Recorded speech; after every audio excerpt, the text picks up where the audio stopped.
நமக்கு பின்னாடி பேசுறத பத்திலாம் நம்ம கவலைப்படவே கூடாதுங்க. அவங்கள விட நம்ம 2 அடி முன்னாடி இருக்கோன்றதை நினைச்சு பெரும் போட்டுக்கிட்டு போயிட்டே இருக்க வேண்டியதுதான். வணக்கம் வியூவர்ஸ், வெல்கம் டு ஆர்கியோன் சேனல். நீண்ட எதிர்பார்ப்புக்கு மத்தியில் சிம்பு, கமலஹாசன், மணிரத்னம் இயக்கத்தில் வெளிவந்த தக் லைஃப் படத்தோட திரையம்சம் தான் இந்த வீடியோ ரிவ்யூவில் பார்க்க போகிறோம். அதுக்கு முன்னாடி நம்ம சேனலுக்கு இப்போ தான் முதல் வரீங்கன்னா மறக்காம கீழே இருக்க ரெட் கலர் சப்ஸ்கிரைப் பட்டன் அமைக்குங்க. வாங்க வீடியோக்குள்ளே போகலாம். தக் லைஃப் மணிரத்னம் இயக்கம், ஸ்டோரி ரைட்டில் வந்து கமலஹாசன்.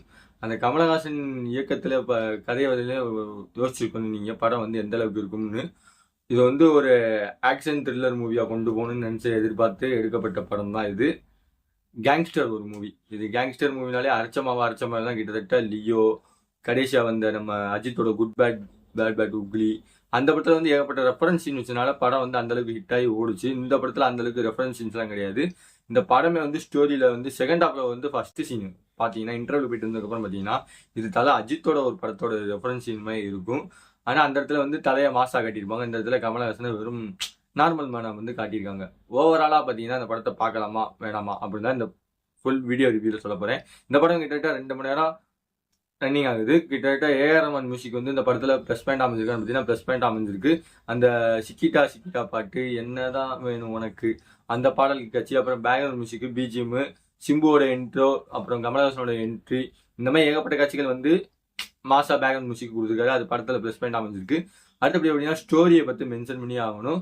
ஸ்டோரியில் வந்து கமலஹாசனும் மணிரத்னம் இறங்கி ஒர்க் அவுட் பண்ணியிருக்காங்க. ஒரு சில இடத்துல பல சில இடத்துல வந்து மணிரத்னம் மூவி ஸ்டைலில் வந்து எடுக்கப்பட்டிருந்தாலும் சில இடத்துல வந்து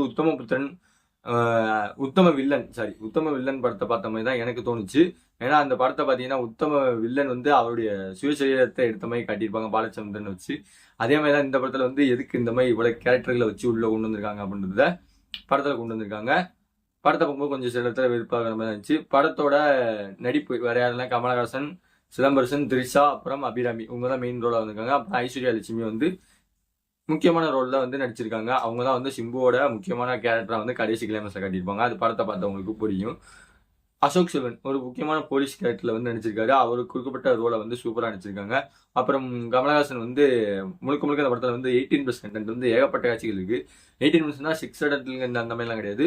முத்தம் கொடுக்குற காட்சிகள் வந்து ஏகப்பட்டது இருக்குது. திரிஷாவை வந்து அவனும் வச்சிருக்கான், அண்ணனும் வச்சிருக்கான், தம்பியும் வச்சிருக்கான். கடைசி திரிஷாவை யாரா வச்சிருக்கின்ற மாதிரி தான் படத்தில் பார்க்கும்போது உங்களுக்கு தெரியும். ஏன்னா மானங்கட்ட பொழப்பா இருக்க மாதிரி ஆட்டக்காரிய இந்த கர்ணா சுத்தமே என் பூட்டு ஃபுல்லாக 5 ரூபா பலூன் கட்டுச்சு, அது வாங்க வைக்கல, உனக்கு ஆட்டக்காரிக்கு 500 ரூபா கேட்குது. அந்த மாதிரி தான் ஜெயிலுக்குள்ள இருக்கும்போது பொண்டாட்டியை பார்க்க மாட்டாரு கமலஹாசன், வப்பாட்டியை தான் பார்ப்பாருன்ற மாதிரி படத்தில் வந்து அந்த காட்சிகள்லாம் வச்சிருக்காங்க. சினிமா ரவி அவருடைய ஒளிப்பதிவு கண்ணத்தை வந்து பார்த்தீங்கன்னா கடைசி கிளைமேக்ஸ் சீனில் வந்து சிம்பு அரெஸ்ட் பண்ணி கொண்டு போவாங்க ஒரு சீனில்.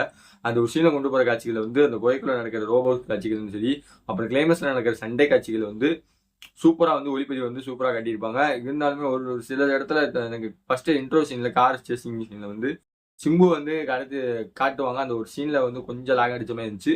விஎஃப்எக்ஸ் எஃபர்ட் வந்து சூப்பராக ஒர்க் அவுட் ஆயிருக்கு. படத்தில் வந்து பார்க்கும்போது ஒரு சில காட்சிகள் மட்டும் தான் உங்களுக்கு விஎஃப்எக்ஸ் மாதிரி தெரியும். மற்றபடி எல்லா காட்சிகளும் விஎஃப்எக்ஸ் மாதிரி தெரியாது. கார் பறக்க ஒரு காட்சிகள், இந்த மாதிரி சீன்ஸ்லாம் வந்து தமிழ் சினிமாவில் முதல் கொண்டு வந்தது நம்ம கமலஹாசன் தான். அது எல்லாருக்குமே தெரியும். தமிழ் சினிமாவில் வந்து டிடிஎச் சவுண்ட் வந்து விஸ்வரூப மூலமாக கொண்டு வந்தாரு. அந்த மாதிரி தமிழ் சினிமாவில் முழுக்க ஒன்னொன்று கொண்டு வர காட்சிகள் வந்து கமலஹாசன் வந்து பாராட்டி ஆகலாம். அந்த இடத்துல வந்து தமிழ் சினிமாவில் வந்து புது டெக்னாலஜியும் சரி, புது கதைக்களமும் இந்த மாதிரி காட்சிகளை வந்து கொண்டு வந்துகிட்டே இருக்காரு. அடுத்து பார்த்தீங்கன்னா எடிட்டர் ஸ்ரீகின் பிரசாந்த், அவர் எடிட்டிங் வந்து பெருதளவும் இல்லாட்டாலும் படத்தில் வந்து எந்த இடத்துலையுமே பெருசாக லாக் இல்லை. அது படத்தை பார்த்தவங்களுக்கு எல்லாருக்கும் தெரியும். படத்தில் 2 மணி நேரம் காட்சிகள் இருந்தாலுமே வந்து சில இடத்துல பல இடத்துலலாம் ஜம்கட் காட்சிகள் ஏகப்பட்டு இருந்தாலுமே படத்தில் கொஞ்சம் கூட லாக் எடுக்காமல் விசிறியே தட்டாமல் போகும். இந்த படத்தோட ஒன்லைன் ஸ்டோரி பார்த்தீங்கன்னா செஞ்ச சின்ன தவறுனால வந்து ஒரு பையனை தத்தெடுத்துட்டு கமலஹாசன் வளர, அந்த கமலஹாசன் தன்னுடைய பையனை தத்தெடுத்தனால அது பின்னாடி அவருக்கே ஆபத்தா வருதா இல்லையான்றதான் படத்தோட ஒன்லைன் ஸ்டோரி. இப்போ பார்த்தீங்கன்னா கிட்டத்தட்ட ரெட்ரோ படத்தை வாட எங்கேயோ வர்ற மாதிரி இருக்குன்னு ரெட்ரோவில் கொஞ்சம் பாதி, ஜிபியூவில் பாதி, விடாமுயற்சியில் பாதி, தலை விடுதலை சாங் பாதி, இந்த மாதிரி ஏகப்பட்ட கலவையை சேர்ந்து தான் சீக்வல் டு தக் லைஃப்னு சொல்கிறாங்க. ஒரு பக்கம் சில பேர் வந்து செக்கச்சவந்த வானம் மாதிரி தான் இருக்குன்னு சொல்கிறாங்க. செக்கச்சவந்த வானத்தில் கூட சிமிலாரிட்டியாக தாங்க போகுது கிட்டத்தட்ட. ஏன்னா அதுலேயே வந்து அரவிந்த் சாமி வச்சிருக்க பொண்ணை தான் ஒவ்வொரு வச்சிருப்பாரு. அதே மாதிரி தான் இதில் வந்து திரிஷாவை கமலஹாசனும் வச்சிருக்காரு. அதுக்கப்புறம் செகண்ட் ஹாஃப்ல வந்து சிம்புவும் வச்சிருக்காரு. கடைசியை வந்து இந்த படத்தில் வந்து பார்க்கும்போது எனக்கு என்ன ரியல் லைஃப்லையும் சேர முடியல, ரியல் லைஃப்லயும் சேர முடியல சிம்பு, அந்த மாதிரி தான் வச்சு ஓட்டிட்டாங்க. ஆனா ஃபர்ஸ்ட் ஆடியோ லான்ச்சில் சொன்ன மாதிரி அந்த மாசான இன்ட்ரோ சீன் எஸ்டிஆருக்கு வச்சிருந்தாங்கன்னா படத்துல கொஞ்சம் மாசா இருந்திருக்கும். அது ஏன் கமலஹாசன் வந்து விஜயா ஈக்குவலான டைட்டில்கள் வந்து நம்மளுக்கு போடுறதுக்கு. ஆனா கமலஹாசன் வந்து உலக நாயகன் அந்த பட்டம் வேணாம், விண்வெளி நாயகன் சொல்லிட்டாரு. விண்வெளிக்கு போனாரோ இல்லையோ நம்மளை போல ஆத்மாத்தான் சாந்தி அடிக்கிற அளவுக்கு படத்துல வச்சு செஞ்சுட்டாங்க. எம எனக்கு எதிரி அப்படின்னு சொல்லுவாரு, எம என் நண்பே இல்லை எனக்கு உய்யாலவும் படத்துக்கு வந்து நாங்க தாண்டா எல்லாருமே பலிகாடு இந்த மாதிரி தான் இருக்கு.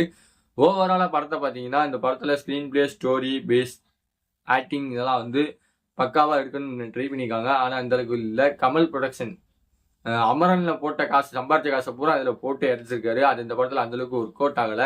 ஓவராலா பாத்தீங்கன்னா இந்த படத்துக்கு ஆர்கிஎம் சேனல் ரேட்டிங்னு பாத்தீங்கன்னா 5க்கு 2 தான் தருவேன். படத்தை பார்த்துட்டு எனக்கு வேஸ்டா போச்சு, காசு 250 ரூபா வேஸ்டா போச்சுன்னு தான் சொல்லணும். இதுக்கு இந்த படத்துக்கு பார்க்காம அடுத்த வாரம் வந்து ஜான்விக்கு வந்து ஒரு படம், ஹாலிவுட் படம் வருது, அந்த படத்தை பார்த்துருப்பேன். ஓவராலா இந்த வீடியோ பிடிச்சிருந்தா உங்க ஃப்ரெண்ட்ஸ் எல்லாருக்கும் ஷேர் பண்ணுங்க. அடுத்த ஒரு மூவி சந்திக்கிற வரை உங்கள் விடைபெறுவது உங்கள் ஆர்கே அருண். பாய் வியூவர்ஸ்.